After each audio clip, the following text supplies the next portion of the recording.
Y estamos de vuelta con su curso de CCNP Route. Seguimos en los fundamentos. En la sesión anterior vimos DHCP.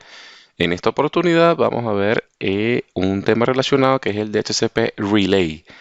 Acá tenemos un escenario que es bastante común donde tenemos en una red como esta por acá, esta LAN que está por acá, y el servicio de DHCP está en otro segmento de red. La idea es tener centralizado la asignación de direcciones en un único servidor y luego, bueno, desde las redes remotas se va accediendo a ese servicio que está en una ubicación centralizada. ¿Cuál es, digamos, según lo que hemos aprendido hasta ahora, un reto que tenemos que enfrentar? Bueno, que ya sabemos que este computador, por ejemplo, este host, va a hacer una solicitud por broadcast. Pero nuestro querido router va a limitar ese broadcast por esta interfaz. Es decir, que esa solicitud, en teoría, no va a llegar por defecto acá. Habrá que hacer algo para que esa solicitud pueda llegar hasta acá y que además, cuando salte al siguiente segmento, venga con información de esta red y no de esta red. ¿Sí? Porque si viniera con una solicitud de esta red, el servidor de HCP va a responder a una solicitud que pertenezca a esta red y no a esta red. Entonces hay varios elementos que tenemos que tomar en cuenta para lograr esta configuración. Así que primero vamos a ir revisando qué es lo que sucede y así de una vez también repasamos cuáles son esos fenómenos de DHCP que tenemos que tener en cuenta. Bueno, lo primero que ocurre es que nuestro host hace un DHCP discover, ¿no? Y lo hace en modo broadcast. Entonces, toda vez que esa información llega al router, de acuerdo a un simple comando que vamos a hacer a continuación, bueno, cuando digo simple, es dada ciertas consideraciones eh, digamos, de diseño de la red. Digamos que en esta red donde el router tiene las dos interfaces conectadas directamente, no hay mayor problema. Lo importante es que donde configuremos esto, la red de destino del DHCP sea alcanzable por el router, ¿sí?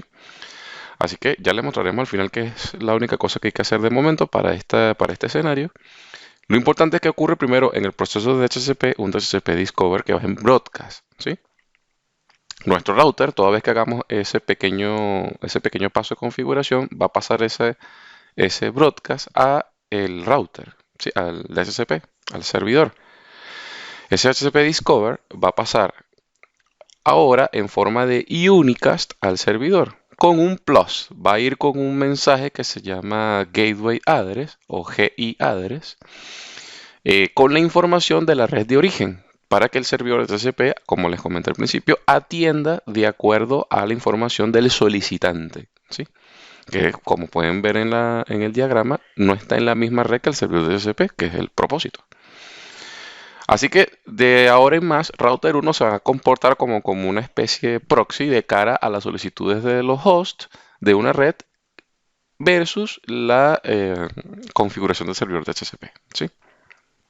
De hecho, esto plantea ese escenario que habíamos hablado anteriormente, donde los servicios de HCP se encuentran realmente, en la mayoría de los casos, en servidores, ¿sí? Por supuesto, el servidor de HCP va a responder de forma unicast, el DHCP, con un DHCP offer, ¿sí? Y va a responder a esa solicitud que el router en representación de los hosts ha hecho y de esta manera el router a su vez cuando recibe esa información la va a redireccionar hacia el host o hacia la LAN de forma también porque también va a ser un broadcast hacia la LAN con ese DHCP offer, ¿sí? Lo que ocurre a continuación en el proceso de DHCP, vean que al principio hubo un discover, luego hay un offer por parte del DHCP y el equipo continúa con un DHCP request, ¿sí? También en forma de broadcast.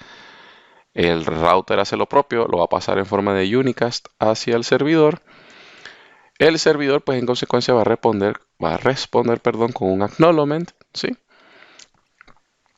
Y finalmente el host recibe ese acknowledgement. Repasamos rápidamente cuáles son los pasos del DHCP, de cómo ocurre o cuál es el escenario al cual nos enfrentamos, en el cual deberíamos hacer esta configuración. Y la única cosa que hay que hacer es que en la interfaz que le da la cara a la LAN, vamos a hacer este comando. El comando es simplemente IP helper address y la dirección IP del servidor al cual vamos a reenviar la solicitud de ese broadcast que nos envían los computadores con peticiones de DHCP hacia el servidor de DHCP. ¿Sí? Es sencillo, simplemente IP helper address y le colocamos la IP del servidor. Vamos a resaltar que lo hacemos en la interfaz donde se reciben las peticiones, con destino la IP del servidor que va a atender esas peticiones. Y así de sencillo configuramos un DHCP relay. Por supuesto, hay escenarios mucho más complejos de esto donde no necesariamente el servidor está conectado directamente a una interfaz de un router, sino que puede estar en otras redes. Lo importante es que el router sepa llegar a esa IP de ese servidor al cual queremos redireccionar las solicitudes y por supuesto en ese servidor tiene que estar correcta. Vea que aquí no se cubre la configuración del servidor, que tendrá que tener sus propias características de acuerdo al sistema operativo que tenga instalado, de tener algunas consideraciones sobre grupos, por ejemplo, alguna experiencia que hemos tenido particularmente con Microsoft, grupos de VLAN, a qué gateway responde, y ese tipo de cosas. Eh, pero bueno, detalles más, detalles menos, dependerá de la implementación particular de cada red. Lo importante a nivel de routing y switching es esto que acabamos de hablar, sobre la configuración del comando IP helper address en la interfaz que escucha las solicitudes para completar una configuración de DHCP relay. Bueno, ¿a qué lo invitamos nuevamente? A lo que siempre sugerimos, pues que usted a continuación configure esto en un equipo, ¿sí? En una implementación de GNS3, por ejemplo, y lo pruebe a ver que le funcione tal cual como hemos propuesto acá. Finalmente el resultado es que el computador recibe un IP de la LAN a la cual corresponde. De momento, esto es todo por este video. Esto es todo lo que queremos informarle. Nos esperamos en el siguiente para completar este camino de los fundamentos y seguir en la ruta hacia nuestro CCNP Route. Por escucharnos, pues muchísimas gracias y nos vemos en el siguiente video. Hasta luego.